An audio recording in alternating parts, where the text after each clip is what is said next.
Queen Elizabeth II publicly showed how highly she regarded Princess Anne's husband, retired Navy officer Sir Timothy Lawrence, during the Platinum Jubilee Bank Holiday weekend, one royal expert said.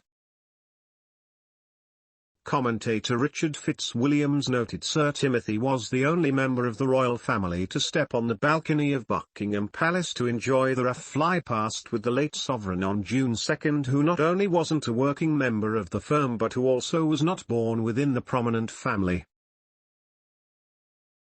Speaking about Sir Timothy and his role within the firm, Mr. Fitzwilliams told Express.co.uk, Sir Timothy Lawrence is a much valued member of the royal family. He is involved in occasional royal activities with his wife, the Princess Royal, such as accompanying her on her recent visit to Uganda, but he is not a full-time working royal.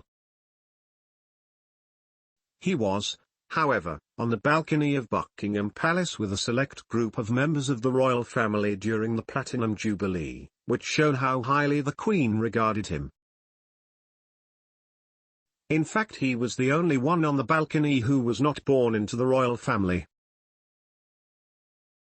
He was made a Knight Commander of the Royal Victorian Order, which is an honor in the monarch's personal gift, in 2011. The hallmark of Princess Anne's work and the amazing number of engagements she carries out for the royal family is to do them without fuss and extraneous publicity. She simply gets on with it and is much respected for doing this. Her work is all the more valuable since there are now fewer working members of the royal family. Sir Timothy also avoids the limelight, but his contribution to royal life is very much valued. As it was announced in the early spring, the late monarch had decided to only invite full-time working members of the firm and their closest relatives to the palace's balcony on June 2, the first day of celebrations for her historic jubilee.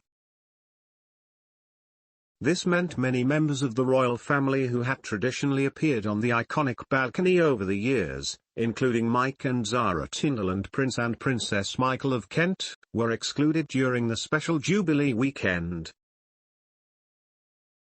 Given they stopped being working members of the firm at the end of March 2020, the Duke and Duchess of Sussex were among those barred from making an appearance alongside the late Queen on the balcony.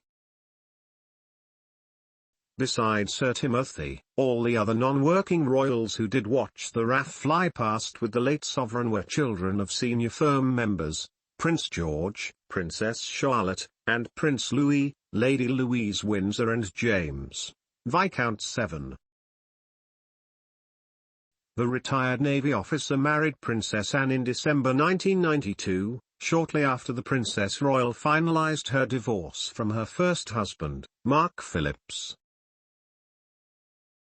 Sir Timothy, who had worked as the late Queen's equerry between 1986 and 1989, has since accompanied Princess Anne to some of her engagements, in particular those abroad. Just in the past few months, he flew to Australia and Papua New Guinea with Anne, two countries she visited in the spring to mark the Platinum Jubilee. The no-nonsense royal and her husband packed their schedule with engagements during this overseas journey and visited, among other events, the Royal Agricultural Society of New South Wales, a garden party in Sydney and an investiture ceremony at Port Moresby. During the Jubilee weekend, Anne and Sir Timothy were among the royals tasked to visit one of the four home nations to spread the celebratory spirit across the whole of the UK. Last